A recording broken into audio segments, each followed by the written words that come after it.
Madame, Monsieur, bonsoir et bienvenue. La campagne de l'élection présidentielle du 7 octobre 2018 bat son plein au Cameroun. Les dés sont jetés, les acteurs sont sur le terrain, mais est-ce que les questions les plus importantes se posent? Point d'interrogation. Nous ouvrons cette édition de Étoudi face au peuple avec une question fondamentale, celle de savoir quelle est la place qui est donnée aux travailleurs. C'est pour cette raison que nous avons fait venir ici des acteurs du syndicat, à savoir le syndicat des transporteurs aériens du Cameroun et la principale centrale syndicale du Cameroun, la CSTC. Nous recevons ici M. Eyango John, qui est le président du conseil du premier syndicat et secrétaire général adjoint à la communication de la principale centrale syndicale du Cameroun. M. Eyango John, bonsoir et bienvenue. Bonsoir, monsieur le journaliste. Merci pour cette invitation. J'ai pris la résolution, vu l'habitude que quand les journalistes me convoquent, j'appelle ça convoquer, excusez-moi, je viens parce que ce sont les journalistes qui sont à nos côtés, nous les malheureux travailleurs, nous les syndicalistes, nous qui aidons les travailleurs au quotidien. Donc je suis président du conseil du secrétaire transport aérien et je suis secrétaire adjoint à la communication de la principale centrale syndicale du Cameroun, la CSTC. Le président confédéral Zamboa Mougou, empêché pour des raisons qui ne sont pas à reprendre ici, et son intérimaire, le camarade Balomo Kedoua, m'ont autorisé à prendre la parole au nom de la CSTC au cours de cette joute électorale qui a lieu. Ce sera la première fois et il faudra que cela soit fréquent désormais, que les travailleurs ou leurs représentants, que la société civile en tout cas, prennent la parole dans les joutes électorales. Non pas pour prendre position, mais pour en tout cas décliner ce que eux, acteurs de la société civile, ont vu. Parce que la société civile, vous le savez, dans sa mission, c'est une mission, elle a des charges, elle ne s'implique pas dans la politique, mais elle suit la politique, c'est sa mission. Et les syndicats ont des textes qui prévoient leur travail avec des rapprochements avec les formations politiques. Donc voilà pourquoi je réponds à cette... J'ai déféré à votre convocation, permettez encore de le dire aussi amicalement. Alors on constate, ça c'est connu de tout le monde aujourd'hui, dans le nord-ouest et le sud-ouest, les sociétés ferment, la CDC est menacée, un peu partout au Cameroun, il y a le chômage. Quelle est la lecture que vous, les syndicalistes ou les syndicats du Cameroun, vous faites de cette élection présidentielle et surtout du discours des candidats? Ici, en tant qu'acteur syndical, j'ai été amené, comme beaucoup d'autres évidemment, à me défier, à tourner le dos au parti au pouvoir, qui est comptable en tant que parti au pouvoir de tout ce qui se passe dans le pays, de bien comme de mal. Donc nous imputons au parti au pouvoir la situation socio-économique actuelle, que ce qui se passe dans le nord-ouest et le sud-ouest. Ici, nous devons dire qu'au tout début de cette crise, nous avons prôné le dialogue. On n'a pas vu venir ce qui se passait. On dirait qu'il y avait quelque chose de caché derrière. Et je vais vous dire que beaucoup de gens avaient dit ici dans ce pays, les anglophones vont nous sauver. Mais par la suite, ceux qui voyaient un agenda, comme ils l'appellent souvent un agenda caché, apparemment avaient raison. Ce n'était pas juste une crise sociale. Il y avait des gens qui avaient un agenda derrière. Parce qu'aujourd'hui, ce qui se passe avec ce qu'ils appellent le sécessionnisme, qui n'est pas le sécessionnisme, mais qu'on appelle par ailleurs crise anglophone, qui n'est pas une crise anglophone. Je ne sais pas à quoi ça renvoie, anglophone ou francophone, chez nous ici, je ne vois pas. Ce n'est pas une crise anglophone, c'est un comportement de gens qui veulent séparer le Cameroun, encore ils ne veulent même pas séparer le Cameroun, ils veulent vider certains territoires, exactement comme le font une secte appelée Boko Haram au nord Cameroun. C'est la même opération qui se fait, vider, parce que monsieur, je vais vous dire, je ne vois pas de relation entre la sécession. Si je veux couper mon département, ma région du Cameroun, je ne vais pas me mettre à brûler les maisons de chez moi, les écoles de chez moi, Je ne vais pas me mettre à décapiter les civils de chez moi. Je vais procéder autrement. Dès que je commence à faire cela, c'est que j'ai autre chose. Ce n'est plus de la sécession, c'est autre chose. Ça, il faut le dire. Et ça, on doit le dire. Ici, maintenant, vu les problèmes socio-économiques que nous avons rencontrés, nous avons, personnellement, moi, si je dois parler pour la première personne, nous avions tourné le dos au parti au pouvoir. Nous nous sommes rabattus vers ceux qui s'appellent les opposants du parti au pouvoir. J'ai été, je peux vous dire, mon aventure personnelle dans cet univers. Dans le cadre de la fermeture de la Camer, j'ai compté sur ces opposants pour nous aider à ne pas fermer, parce que la Camer ferme pour des raisons qui n'ont rien à voir avec sa situation économique. La liquidation va d'ailleurs ressortir beaucoup de choses qu'on aurait pu faire au sein de la Camer. La liquidation va ressortir beaucoup d'argent caché de la Camer. Et ici, ayant tourné le dos au parti au pouvoir et m'étant rabattu vers les opposants, j'ai été déçu. Je dois dire ici aujourd'hui. Vous avez été déçu, oui? Oui, je dois dire, il faut dire les choses. Et c'est ça notre position. Nous sommes électorale où les Camerounais, les électeurs avant d'aller voter doivent... C'est le chef de l'État, M. Biya Paul, qui prend la décision de nous faire indemniser le personnel de la Camer. Cela contre les rapports de certains de ses proches collaborateurs qui le sont faits, membres du gouvernement. C'est lui qui prend la décision de nous faire indemniser comme on le fait aujourd'hui. Assez bien, très très bien d'ailleurs, je dois le dire, sur la base d'un bon protocole d'accord. C'est lui qui prend la décision d'impliquer certains membres du personnel dans la liquidation de la Camer. Ce qui fait qu'aujourd'hui, au moment où je vous parle, certains agents de la Camer sont encore en train de voir leurs droits liquidés. C'est le fait et la volonté du gouvernement, le ministre de la Sécurité et le ministre du Travail et de la Sécurité sociale veille là-dessus. Les ministres des Finances successifs, monsieur qui est maintenant Alamine Ousmane Mey, a veillé là-dessus. Monsieur Motazé, à peine arrivé, je dis bien à peine arrivé, a pris ce dossier et est en train et a demandé que certaines sommes soient versées pour que les charges de la liquidation, n'est-ce pas, le personnel et tout soient réglés. À peine arrivé, nous avons déjà cette lettre de monsieur le ministre Motazé.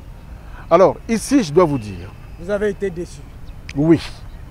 J'ai, personnellement, je vous donne mon aventure personnelle, et ça c'est vrai pour tout le monde, vous êtes journaliste, au quotidien, demandez, je sais pas si dans vos émissions vous avez vu, les travailleurs de tous les secteurs, publics, privés, informels, artistes, qui est à leur côté? Quel est le parti d'opposition qui est à leur côté au quotidien? La politique, c'est au quotidien. Vous comprenez? La politique, ce n'est pas quand il y a élection que vous venez maintenant commencer à bavarder. On a vu que le parti au pouvoir, c'est la réalité. Je vous prends le cas de la Camer, où j'ai vécu. J'ai tourné le dos au parti au pouvoir, je suis allé vers l'opposition. Je prends le cas de monsieur Joshua aussi, du SDF. Qui est le candidat actuel à l'élection présidentielle du 7 octobre 2010. Je l'ai rencontré. Nous sommes allés dans son bureau, où j'ai d'ailleurs croisé ce jour-là M. Mbama-Sok.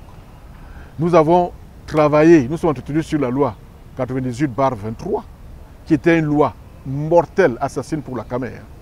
Même sans les pillages qui ont eu lieu, la Camer n'aurait jamais eu de chose avec cette loi. J'ai compté sur lui, opposant de son statut, et politicien également de son statut, peut-être opposant de son statut, politicien on peut dire de son statut. J'ai compté sur lui pour nous aider à refaire cette loi. Monsieur Joshua, je vous le dis, il est vivant, je souhaiterais qu'on se trouve sur un plateau. Ah, il a disparu. Je l'ai rappelé, plus jamais je l'ai eu. Le prochain que je vais voir, c'est monsieur, je prends pêle-mêle, monsieur Mbaka, sur qui je compte. Cyril Mbaka, je compte sur lui. Vice-président de l'UDC. Oui. Le candidat actuel, c'est je compte sur lui dans le cadre notamment de Camerco. Il disparaît. On me dit non, tu as vu des rigolos, il faut voir M. Nietzsche. Je cherche M. Nietzsche, qui est du SDF. On travaille pendant un certain temps, je vais mettre des tonnes de documents. Là, on est déjà dans Camerco. M. Nietzsche disparaît. Je vais rencontrer M. Abanda Pama qui me dit, mais non, tu es allé voir des rigolos. Il me parle même de certaines personnes de son propre parti et que je suis allé voir également qui avaient disparu. M. Abanda Pama, on travaille pendant plus de 2 semaines. Je mets des documents, lui également disparaît. Livré à moi-même, je vais maintenant me tourner par dépit vers le parti au pouvoir. Je vous dis qui je vois. Je vais voir M. le ministre délégué au transport, M. Mifiro. Il me reçoit, rapidement d'ailleurs. Et je lui dis, mais monsieur le ministre, on travaille là, vous voulez que le Camerco marche. Mais il y a un cadre juridique qui est mortel, la loi 48/23. M. Mifiro m'a coupé tout de suite. Il m'a dit, ce sont des bandits qui ont fait cette loi. Je le sais, on va la modifier. Le chef de l'État n'aime pas ce qui se passe. Vous comprenez, dès qu'il est au courant, vous allez voir. Et en un temps record, monsieur le journaliste, la loi 48/23 qui tuait la Camer et la CIV qui devait tuer la Camerco a été abrogée et remplacée par la loi 2013/010. Alors, rendu à cela, ce sont les députés RDPC, je vous les cite comme j'ai cité les autres tout à l'heure. M. Peter William Andio du RDPC, M. Martin Oyono du RDPC, M. Doc Colin Salbert du RDPC. Ce sont eux qui m'ont carrément encadré, qui m'ont dit, vraiment, on voit ce que tu fais, on va voir comment on peut aider à tout ça. Vraiment, et chaque fois, chacun me disait, il se trouvait obligé de dire que le chef de l'État n'est pas d'accord avec ce qui se passe, et dès qu'il est au courant, il va certainement changer certaines choses. Alors, vous voyez un peu, c'est très gênant.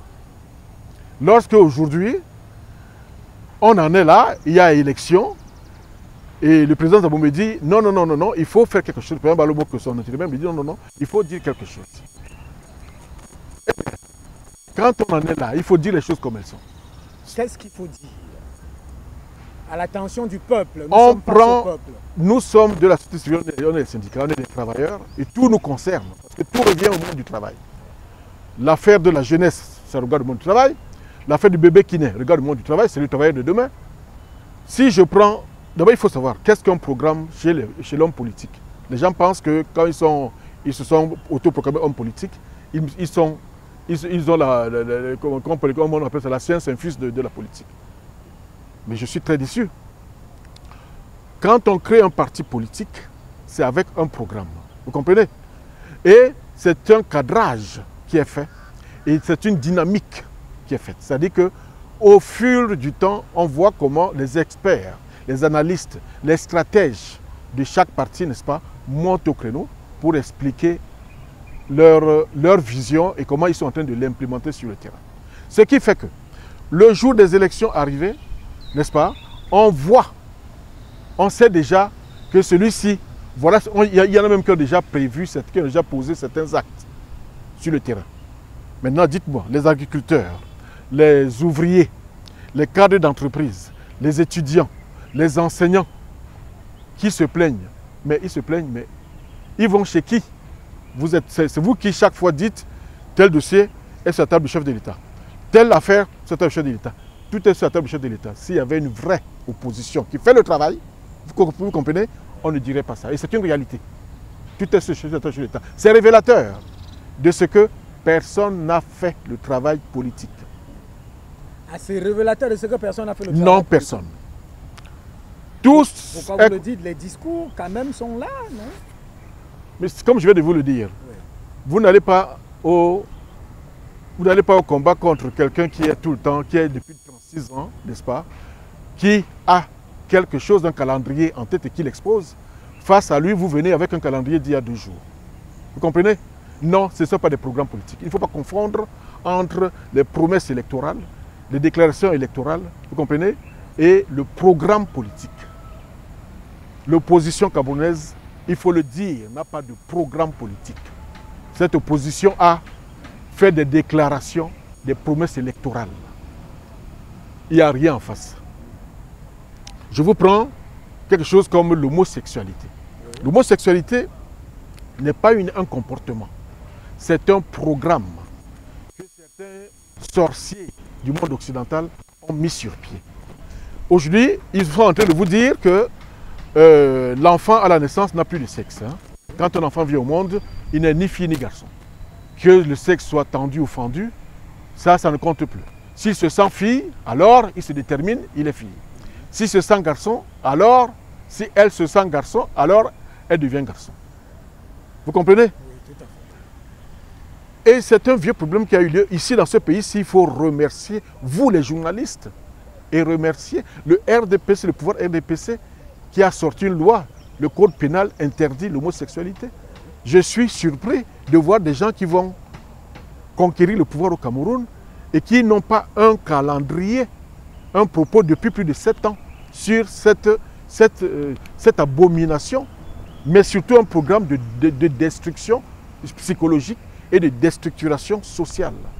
Certains candidats, il y en a un qui a dit « Je ne suis pas contre, en fait la substance, je ne suis pas contre l'homosexualité, mais je suis contre le fait que ce soit un facteur de promotion sociale. » Mais ça, c'est scandaleux. Et un autre qui parlait avec légèreté encore de sa dépénalisation. On ne parle pas de ça avec légèreté.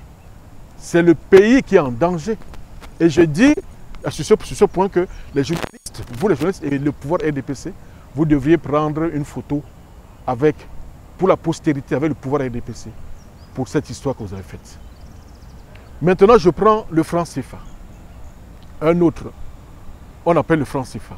Vous ne pouvez pas évoluer, faire des programmes, je vois quelqu'un qui fait des programmes économiques de 5 000 milliards, de ceci, de 500 milliards par agriculture, alors qu'il n'a pas de monnaie. Un pays qui n'a pas de monnaie ne peut pas évoluer. Et le franc CFA n'est pas notre monnaie. Ce n'est pas notre monnaie. Je vais vous prendre un exemple. Un pays qui s'appelle, disons la France, par exemple. Ça a été dit depuis longtemps.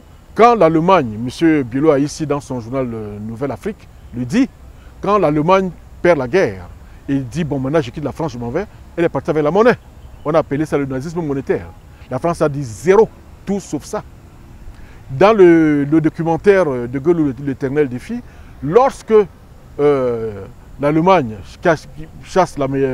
lorsque l'Amérique chasse l'Allemagne, elle bat d'abord et bat directement une monnaie française qui s'appelle le billet drapeau. Je le suis dans le documentaire de Gaulle, l'éternel défi. La France dit pas question, vous ne pouvez pas battre notre monnaie à notre place. Vous comprenez? Donc, la France a lutté contre l'Allemagne et contre l'Amérique, d'après ces deux documents que je viens de vous citer, pour ne pas se laisser dominer par une monnaie étrangère. Chacun doit avoir sa monnaie. Vous ne pouvez pas venir... Vous trouvez que le discours des candidats, il est... Il n'y a aucun... C'est un programme. Il n'y a aucun programme pour la monnaie. C'est lorsque ça a été dit, quelques jours là, que chacun maintenant vient commencer à faire des discours très légers sur la monnaie. Oh, c'est un programme, je vais voir les autres dès que je suis élu. Non, ce n'est pas quand on est élu. Vous comprenez? Quand on vient faire un programme sur la monnaie, c'est quand on recherche l'élection. Vous comprenez? C'est pas quand on va... C'est pas après l'élection. C'est avant l'élection que l'on doit parler. Et ici, vous me direz que le RDPC non plus n'a pas fait grand-chose. Je regrette. Ici, je suis un peu dérangé parce que ce RDPC, finalement, je ne le connaissais pas très bien. En tout cas, M. Biya. Tout le monde a vu cette vidéo qui est passée sur la chaîne française France 24 où un reporter ou un politicien français relate que Kadhafi avait été assassiné, en réalité, parce qu'il voulait faire un fonds monétaire africain qui devait avoir pour son siège à Yaoundé. Mais ça, c'est bizarre. J'ai dit, mais ça, c'est bizarre. Notre enquête au niveau du syndicat a révélé que Kadhafi n'était pas l'ami de Biya. C'était deux personnalités très différentes. Exubérants l'un, l'autre renfermé dans son petit coin. Comment Kadhafi a pu choisir le Cameroun? C'est clair.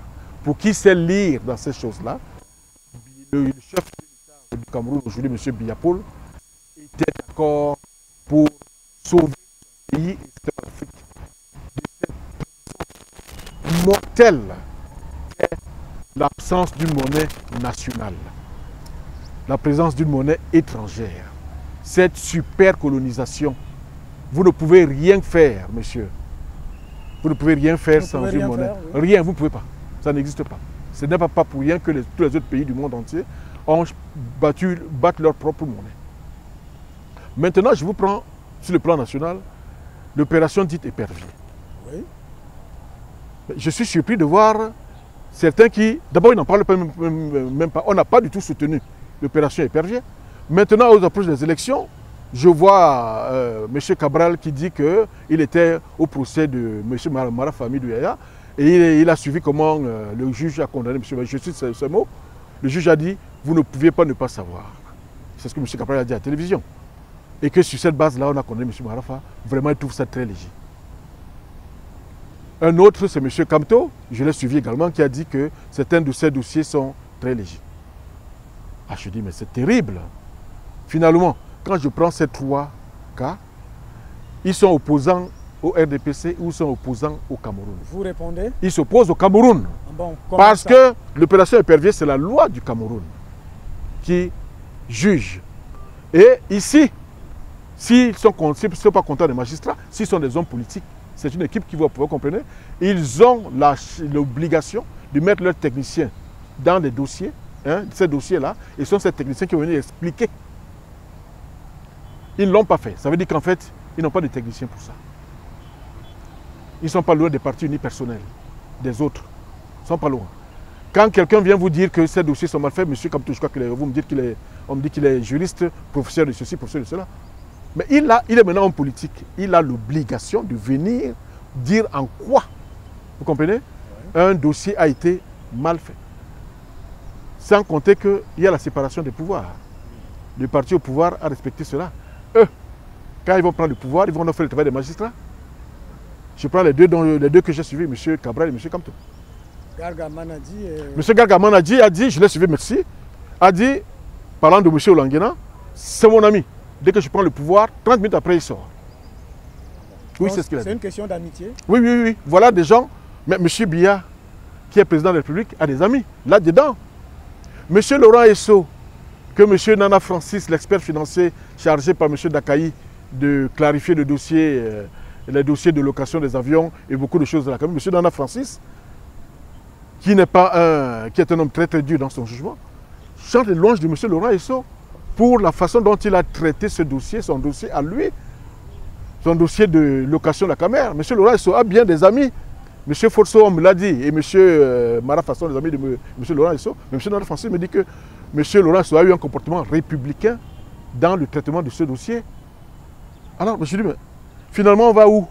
Si ce sont voilà des gens qui veulent prendre le pouvoir et qui gèrent une opération aussi, des gens, M. Forceau et M. Marafa, qui sont impliqués dans un dossier du domaine du transport aérien, de ce que je connais, et je les ai venir traiter avec autant de légèreté ces dossiers-là, et vouloir prendre le pouvoir, c'est très dangereux.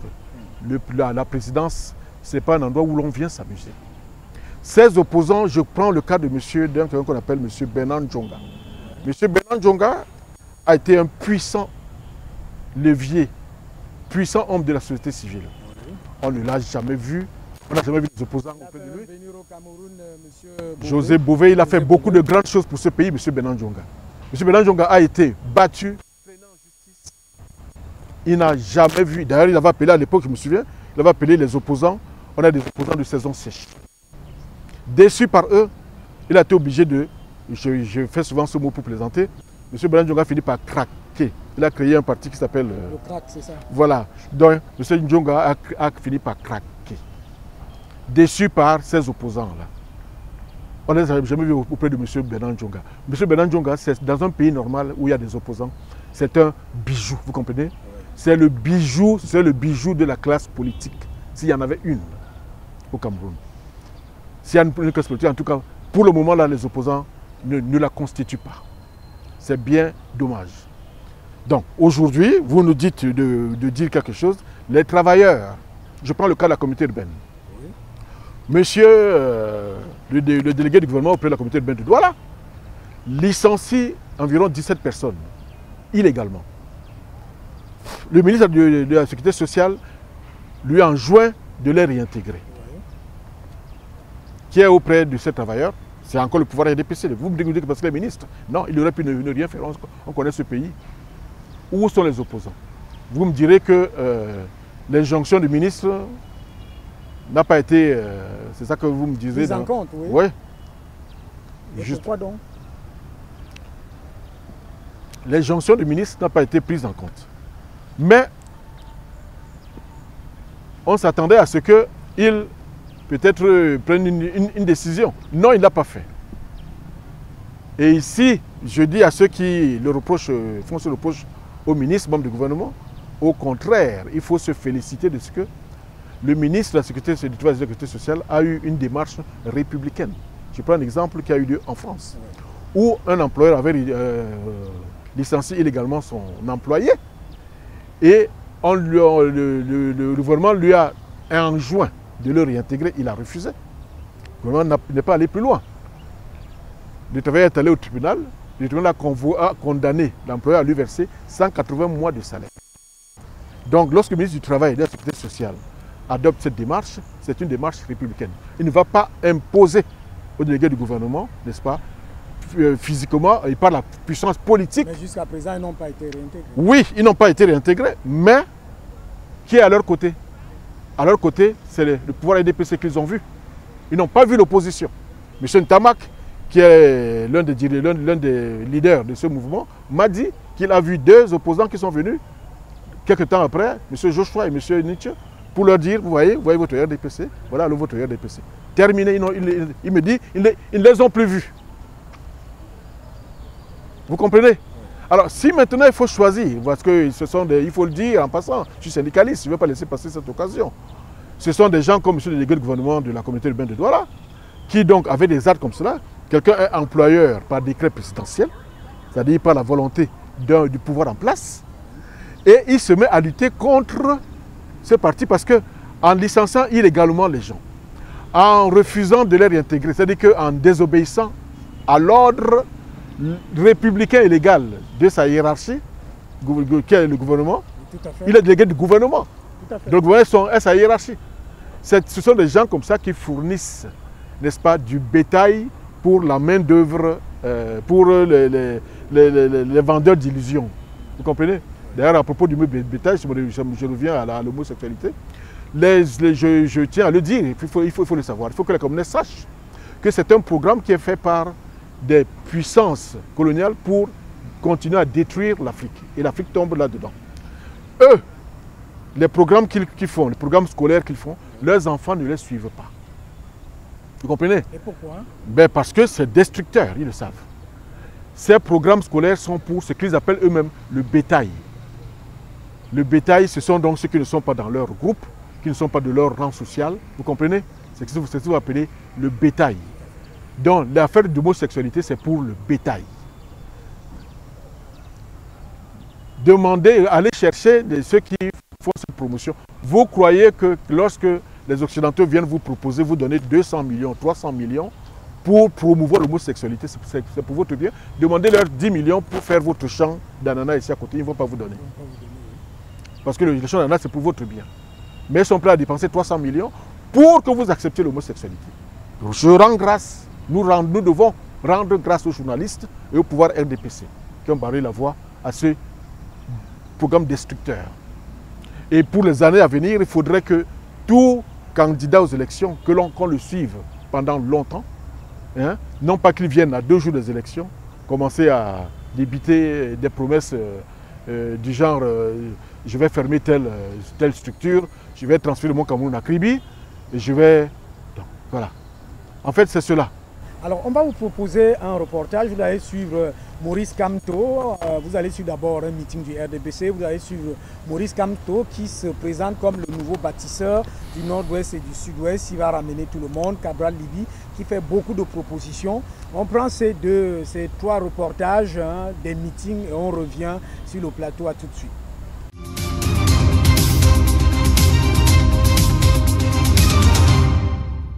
A relevé la présidente Mme Sowen dans son discours de circonstance parce qu'elle se tient à 24 heures du lancement de la campagne pour l'élection présidentielle du 7 octobre 2018. Le thème est fort évocateur, le plébiscite.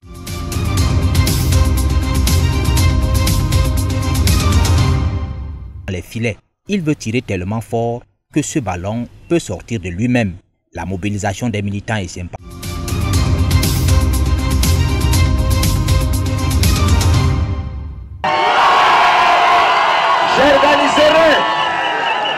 J'organiserai des obsèques nationales.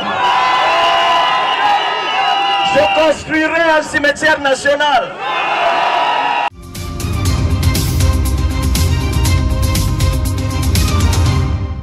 Alors, ceux qui veulent appeler, ceux qui veulent nous joindre au cours de cette émission, il est au bas de votre petit écran. Vous pouvez faire des SMS. D'ailleurs, il y a des gens qui nous ont joints avant l'émission. hein, et qui ont suivi un peu déjà et qui disent que c'est plutôt le RDPC qui fait la promotion de l'homosexualité. Vous démontrez le contraire ici, là. C'est la loi. Il y a la loi, le code pénal qui est fait, qui date de tout récemment, fait sous le pouvoir RDPC. Et il y a M. Cabral, que je vous ai dit, qui a traité ça avec beaucoup de légèreté. Il y a M. Cabral, M. Kamto, qui a dit, je le cite, en tout cas la substance de son propos, je comprends l'homosexualité, mais je suis contre le fait que ce soit un facteur de promotion sociale. Mais vous ne pouvez pas comprendre. On peut épiloguer sur les mœurs. Mais nos mœurs sont contre l'homosexualité. 2, on ne peut pas épiloguer sur la loi. La loi du Cameroun, le code pénal, a interdit, réprime l'homosexualité. Donc, point bas, on ne doit pas comprendre. Il ne peut pas comprendre ce qui est interdit par la loi. Alors, il venait de dire, là, vous avez suivi l'extrait où il dit, après les élections, dès qu'il est élu, il a étudié, il va rebâtir le nord-ouest, le sud-ouest, reconstruire tout ce qui a été brûlé et autres. Qu'est-ce que ça vous dit? Alors là, ça me rappelle un événement, un épisode de la vie, toujours de France. Un Premier ministre est candidat à l'élection présidentielle. Pendant que le Premier ministre n'est pas encore candidat, des journalistes français sont pris en otage quelque part dans le Maghreb. Ils ne bougent pas. Dès qu'il est candidat, il entreprend des négociations pour leur libération. Et il vient les recevoir sur le tarmac de l'aéroport de chez eux. Et il compte sur eux pour chanter ses louanges. Oui. Et les journalistes, en homme averti, parce qu'ils sont éveillés, ne le feront pas. Il va d'ailleurs demander d'arrêter l'interview des journalistes. Parce que la question, les gens vont se demander, donc ils pouvaient nous libérer avant. Maintenant qu'il est candidat, c'est là qu'il vient parler de notre libération. Et c'est ça que je dis à tous ceux qui disent qu'ils vont, dans 100 jours, dès qu'ils montent au pouvoir, 100 jours après, ils vont mettre la paix dans le sud-est nord-ouest. Mais en tant que dirigeants du Cameroun, ils n'ont pas plus de pouvoir dans ce cadre-là que maintenant. Donc s'ils ne sont pas élus, on n'a qu'à continuer à tuer là-bas, ils n'ont qu'à continuer à brûler là-bas, ils ne bougeront pas. C'est maintenant, comprenez, c'est maintenant qu'il faut être présent là-bas. C'est maintenant, et ça depuis plus de 2 ans. C'est depuis plus de 2 ans qu'il fallait même déjà ressortir ce qu'ils savaient de cette situation, comment gérer, n'est-ce pas, le biculturalisme du Cameroun. Vous comprenez? On revient encore à ce que ce n'est pas 2 jours des élections que vous venez commencer à raconter des histoires. Si vous voyez les échanges, les courriers qui ont circulé depuis 1960, combien? Oui, monsieur, je les ai. Sur cette affaire du biculturalisme du Cameroun, la partie dite anglophone, la partie dite francophone, les problèmes qui étaient prévus, tout. Quelqu'un qui dit qu'il n'aime pas le pouvoir doit savoir que dans les rapports de beaucoup de diplomates étrangers au Cameroun, il y a cette problématique de la culture dite anglophone et francophone. Oui. Voilà. Donc, quelqu'un qui veut prendre le pouvoir au Cameroun doit déjà, dans son programme depuis longtemps, commencer à dire comment il va gérer ça, ce biculturalisme. Non pas attendre une crise pour ne rien dire et attendre des élections pour commencer à dire que dès que je monte au pouvoir, 5 jours après, Vous trouvez que c'est des discours qui ne tiennent pas? Ce ne sont pas des programmes, ce sont des promesses électorales. Oui. Et les gens éveillés, comme je le dis pour le cas des journalistes français, les gens éveillés ne tombent pas dans ce genre de discours. Ça ne se fait pas. Vous n'allez pas attendre d'être élu pour faire ce que vous pouvez faire alors que vous êtes un simple citoyen, par exemple, ou quand vous êtes un homme politique. Voilà. Et aujourd'hui, vous n'allez pas attendre d'être élu président pour faire marcher, pour donner des suggestions pour la bonne marche de Camerco. Alors, pour vous, vous trouvez que l'opposition, c'est comme si l'attitude de l'opposition est en train de plébisciter L'opposition, son absence sur le terrain politique et sa présence constante sur son seul champ d'action politique, à savoir les plateaux de télévision, cette opposition a déjà désigné le vainqueur des élections du 7 octobre. C'est l'opposition qui désigne M. Biya-Paul comme vainqueur du 7 octobre. Le bruit que ces gens sont en train de faire là maintenant, c'est toujours pour ce qu'ils ont fait jusqu'aujourd'hui, la surenchère. J'ai payé pour le savoir, j'ai cru en eux, je les ai fréquentés, je les connais très bien. Je ne vais pas dire tout ce que je... Mais peut-être que s'il y en a un qui réagit, alors je remonterai au créneau. Vous comprenez? Qu'ils réagissent, je vais remonter au créneau. Vous avez dit que ils font de la surenchère. Certains vous fuyaient même. Et ils sont, ils sont en train de faire du bruit pour dire que Biya a triché le 7 octobre. Hein, et comme ça, ils vont continuer à demander de l'argent par derrière pendant que le peuple sera dans la rue. Et quelle est votre position là-dessus? Ça, c'est très important ce que vous êtes en train de parler. Oui. Les perspectives des mouvements créés, ils vont créer des mouvements. Juste, je dis ça au peuple, ne tombez pas dans ce piège. C'est ce qu'ils ont fait depuis toujours. On le sait. M. Mouna a bien dit quelque chose sur les élections de 1992. Ce que le coup que lui a fait d'après lui, John Fundi. C'est M. Mouna qui est candidat aujourd'hui et qui a clarifié des choses dans le dossier Kamer avec M. Nana Francis. M. Mouna a des choses, je ne dis que ça maintenant, parce que peut-être que vous n'avez pas assez de temps, mais j'aimerais bien qu'il monte au créneau. M. Mouna, Maître Mouna, c'est ça qu'il est, M. Mouna, Akere Mouna, a des comptes à rendre sur au moins 2 dossiers. Alors, quand on veut monter au pouvoir, M. Kamto, c'est écrit depuis longtemps, a une affaire de délit d'initié sur le dos. Et vous, journalistes, évitez de lui poser des questions là-dessus. Mais c'est vous qui avez écrit dans vos journaux, je peux vous montrer le journal. Le match Nana Francis Akere Mouna, c'est un journal indice. Hein? Là où M. Nana Francis met en exergue que M. Akere n'a pas fait le travail qu'il fallait et a des comptes à rendre sur certaines sommes qu'il a perçues. Vous comprenez? Sur le trop perçu. Certaines sommes qu'il a perçues. Je ne dis que ça maintenant. Oui. Monsieur Kamto, c'est vous-même qui le dites dans vos journaux, il a une affaire de délit d'initié qui est prévue par la loi, réprimée par la loi. La loi de 1999 réprime le délit d'initié au Cameroun. Monsieur Kamto est ministre et sa structure dans laquelle il est sociétaire gagne des marchés dans le gouvernement et précisément au ministère de la Justice. Dans son ministère. Ben, attendez, mais dans un pays normal, même ceux qui se disent opposants au RDPC devraient d'abord l'exclure. Vous comprenez? Si je m'oppose, on n'est pas opposant je m'oppose pas au Cameroun, je m'oppose au RDPC. Si quelqu'un a commis des actes délictueux vis-à-vis du Cameroun, c'est pas parce qu'il est contre le RDPC que je marche avec lui. Hein. Vous comprenez? Dans ce cas de figure, l'ennemi de mon ennemi n'est pas mon ami. Monsieur Akere a bien des comptes à rendre. J'espère qu'il va les rendre après avoir suivi ce que j'ai à dire. Il y a 800 000 $ de l'affaire GIA, de la liquidation de GIA, qui d'après M. Nana, il faut bien qu'il dise ce qu'il en a fait. Mais lui clame toujours son innocence. Mais il y a 8 millions, qu'il le fasse donc. Je dis ce que je dis. Si moi je vais aux élections, je ne peux pas voter pour des gens et je ne peux pas dire aux gens de voter pour des gens qui ont des comptes à rendre. Vous comprenez? Comment dire, de justice, je dirais des recherchés de justice. Des gens qui devraient avoir les magistrats à leur trousse, veulent conquérir la magistrature suprême. Tous ces gens s'amusent parce que je dis, M. Biya, je peux dire qu'il s'amuse beaucoup. Il rit. Monsieur le journaliste, je ne sais pas si on a encore le temps parce que je vais regarder votre montre.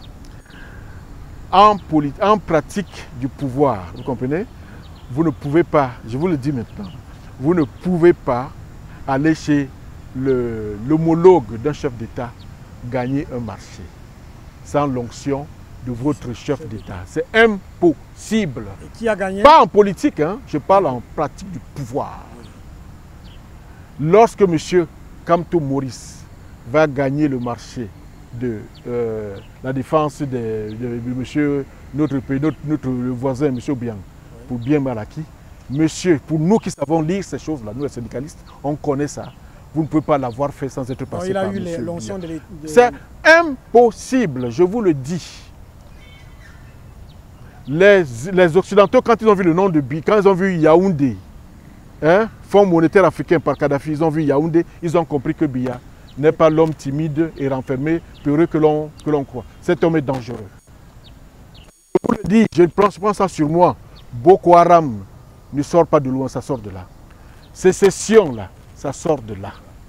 Et d'autres choses. Ah, parce qu'on veut régler les comptes de Biya. Oui. Je ne savais pas que ce monsieur aurait pu faire une chose pareille. Quand monsieur, je reviens sur monsieur Kamto, dans son interview après l'affaire Bakassi, il dit quoi? Il dit que le chef de l'État a été réactif et a été patriote. À ce chef d'État, Biya, Paul Biya, qu'il a envoyé, parce que moi-même étant président du syndicat, j'avais envoyé quelqu'un faire un travail avec une délégation à Kribi. De retour de ce travail, il s'est mis à parler à la première personne du singulier. Alors je n'aime pas beaucoup les gens qu'on charge d'un travail et qui finissent par s'approprier le travail. L'homme de Bakassi, c'est monsieur à la tête, c'est monsieur Biya, avec une équipe. Il va se passer quelque chose là-dedans que notre enquête du syndicat a ressorti. Parce que quand monsieur Kamto, un homme de sa qualité, trouve nécessaire dans son propos de dire que monsieur Biya est patriote, ça nous a surpris. Il est naturel que l'État soit patriote, non? Mais pourquoi il le dit? Pourquoi? Non, je ne vous le dis pas ici aujourd'hui. Je vais le dire plus tard. Nous avons trouvé pourquoi il le dit. Et le risque que ce monsieur Biya a pris ce jour-là contre des puissances étrangères dans cette affaire. Monsieur Kofi Annan, monsieur Biya et monsieur Obasanjo, les trois acteurs de cette paix, ont sauvé, vous comprenez, l'économie du Cameroun. Et les deux présidents, notamment celui-ci qui était le plus exposé, M. Biya, a pris le plus gros risque. C'est pour ça que M. Kamto dit qu'il a été patriote. Demandez-lui pourquoi vous dites qu'un chef d'État est patriote alors que c'est naturel. Alors donc vous pensez que ce tireur de pénalty qui marche avec le ballon en main et autres... Il a déjà désigné... Vous ne pouvez pas aller contre un patriote. Comment vous allez contre un président qui est patriote? C'est lui qui... Moi je ne sais pas qu'il avait dit une chose pareille. C'est le président du syndicat de l'accompagnement qui me montre la vidéo. Il est un patriote. Comment vous allez contre un patriote? Alors c'est ça, c'est qu'on arrive à un truc où, une situation où les gens affichent quelque chose et ils n'aiment pas Biya, ils sont contre Biya. Puis par derrière, ils ont des évacuations sanitaires. Quand ils ont des événements malheureux ou heureux, ils reçoivent de l'argent. Il y en a un, M. Garga, qui est allé à Bamenda. Pour aller ramener Bamenda. Pour le compte, c'est monsieur, lui-même il le dit, mon grand frère, parlant de M. Biya, mon grand frère m'a envoyé à Bamenda, mon grand frère m'a dit, je suis parti le même jour. On s'est allé lui demander avec quel argent. Voilà les gens qui ont envenimé cette situation, qui sont allés chercher l'argent à la présidence, prétendument pour aller régler cette crise, et ont disparu. Aujourd'hui, ils sont candidats. Et le peuple les regarde. Et qu'est-ce que vous dites? En fait, quelle est la position de chacun? Non, je viens de vous dire ce que je peux penser. Monsieur Matomba, par exemple, que j'ai suivi, a dit nous allons aux élections et il y en a un seul candidat a un bilan à présenter. Et je dis aux Camerounais, complètement faux ce propos. Et c'est ce que tous pensent. Dès lors que vous avez créé un parti politique, dès lors que vous avez créé une association de société civile, vous comprenez, vous êtes astreint à un rapport. Quiconque est astreint à un rapport est astreint à un bilan. Vous comprenez? Le conseiller municipal d'un parti d'opposition qui est dans une mairie a un bilan à présenter. Le député d'un parti d'opposition à l'Assemblée nationale a un bilan à présenter. Qui ne vous disent pas qu'on n'est pas au pouvoir. On n'est pas au pouvoir, ils ne sont pas au pouvoir, ils sont aux affaires. Quiconque est aux affaires a un bilan à présenter. Quiconque a créé son parti, sont 300 partis, ça fait 300 bilans que le peuple camerounais est en droit d'attendre selon une certaine fréquence. Vous comprenez? Voilà. Donc, que monsieur Matomba, qui a tenu ce propos, je lui dis, monsieur, je peux le dire avec tous, c'est parce que vous avez choisi de faire, vous avez dit que vous êtes des hommes politiques, que vous connaissez la politique mieux que les autres. Et si j'en appelle aux Camerounais, n'est-ce pas, notamment ce qu'on appelle la société civile, qui a échoué, je le prends sur nous, oui, la société nous avons échoué. Ah bon. Nous devrons méditer sur ce propos de cette syndicaliste belge qui stigmatisait je la cite, l'incapacité anthropologique des gens à anticiper sur les conséquences du non-engagement. Nous payons aujourd'hui le prix de notre non-engagement. Il faut que l'association des médecins, l'association des entrepreneurs, l'association des ingénieurs, les conférences et les confédérations syndicales, toutes ensemble, organisations de société civile, les défenses des consommateurs et tout ça, qu'on reconnaisse qu'on a échoué et à cause de nous, l'offre politique est médiocre. Elle est très pauvre. Vous avez parlé de... C'est notre production que nous voyons sur cette télévision là. Oui. C'est nous qui avons produit ça. Oui. Si nous avions été plus engagés, ce n'est pas ça qu'on aurait. On aurait des gens beaucoup plus sérieux. Il y a des pasteurs là-dedans. C'est pareil tout ça. C'est des transformateurs d'eau en vin. Donc c'est pareil, ça ressemble à la fermeture de l'ENAM, au SMIC qui va changer, ça ressemble à... C'est tout ça. C'est tout ça. Ça ressemble à... Dès que je suis élu, le nord, sud-ouest sera réglé en 48 heures et demie. Non, ça ressemble à tout ça. Donc, il faudrait... Mon mot que je peux dire, c'est que il faudrait qu'on se reprenne en main. Vous parlez en regardant la caméra. Qu'on se reprenne en main. Vous êtes mandaté par la principale centrale syndicale du Cameroun. Qu'on se reprenne. Vous allez certainement nous revenir au cours de ces émissions. Je reviendrai avec plaisir et détermination. Nous nous sommes beaucoup tus. C'est la première fois. Et il faudrait que cela continue désormais. Que les syndicats prennent la parole pour dire. Parce que la société civile, si elle ne fait pas la politique, a le devoir, n'est-ce pas, de suivre au quotidien ce qui se passe dans son pays. Quand vous avez un tel devoir, vous avez un devoir de rendre compte, vous avez le devoir de prendre position. Vous ne pouvez pas avoir des hommes politiques que vous voyez dans tous les pays du monde. Les opposants marchent avec les syndicats, toujours. Parce que ce sont des leviers de mobilisation. Les gens sont mus par leurs sentiments et leurs intérêts. Et c'est dans ces organisations que se trouvent notamment les intérêts. Alors, lorsque vous ne marchez pas avec ces syndicats, vous voulez qu'ils pourront voter sur vous, sur quelle base? Sur la base de la désaffection créée par le parti au pouvoir. C'est tout. C'est-à-dire que quoi? C'est ce qu'on appelle en France, et on a appelé en France, des présidents par défaut. C'est-à-dire que c'est parce que celui-ci a déçu, celui-ci qu'on choisit celui-là. Oui. Mais quand on se targue d'une certaine valeur intrinsèque, vous comprenez? On ne peut pas s'enorgueillir d'être président par défaut. On doit se d'avoir été élu de par son propre programme, non pas de par les critiques portées sur les actions et le programme de l'autre. Parce que je vais vous dire, c'est celui qui entreprend qui s'expose à l'erreur. Celui qui n'entreprend pas ne s'expose pas à l'erreur. Et il ne faudrait pas que l'être humain se trompe en allant choisir celui qui passe son temps à critiquer l'autre. Il n'a rien fait. Lui, là, qui critique, là, il n'a rien fait. Attention. Or, lui aussi doit faire quelque chose. Vous comprenez?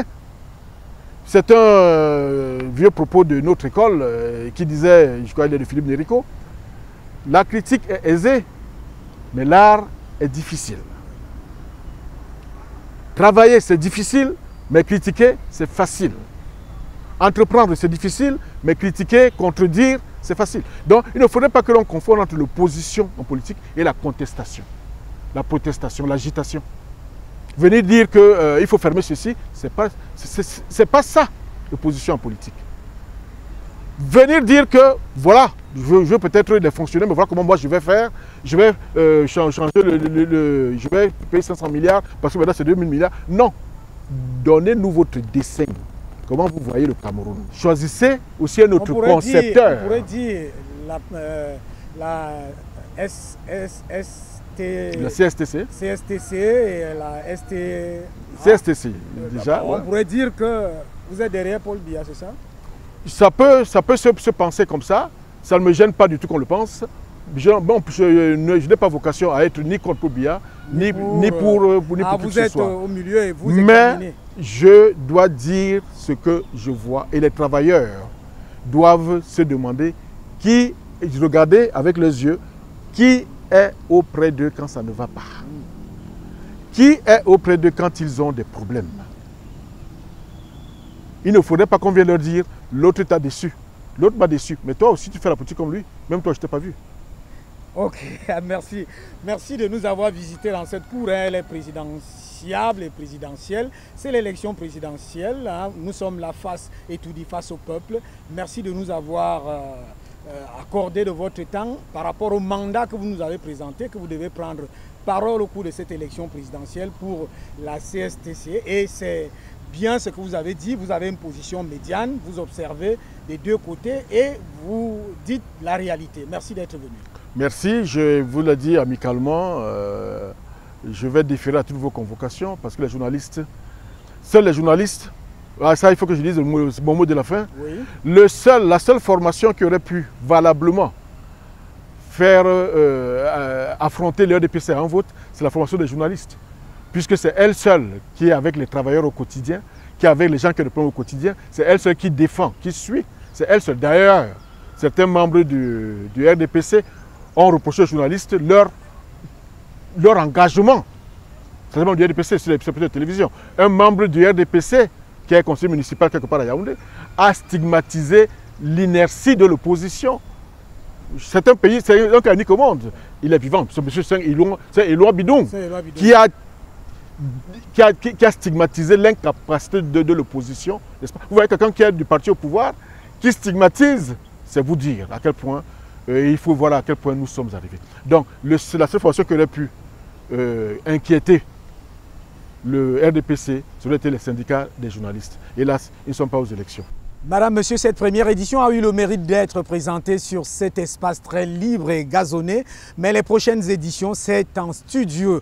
Et tout dit face au peuple, vous êtes appelés à intervenir au cours de cette édition constamment de 18h à 19h avec vos appels, vos propositions, vos questions, vos suggestions. Le numéro s'affiche toujours au bas de votre petit écran. Vous pouvez aussi intervenir bien avant l'émission ou un jour avant l'émission. Merci, c'est terminé pour aujourd'hui. Merci de nous avoir accordé de votre écoute et de votre temps. La campagne se poursuit. Et tout dit face au peuple, l'émission reste en place. Merci et les programmes se poursuivent. Hervé Moukouri certainement vous retrouvera avec un autre programme, celui-là, avec beaucoup d'invités sur le plateau dans le cadre du débat. Ce sera le plus souvent à 19h30. Madame, Monsieur, c'est terminé pour ce soir. Bonsoir.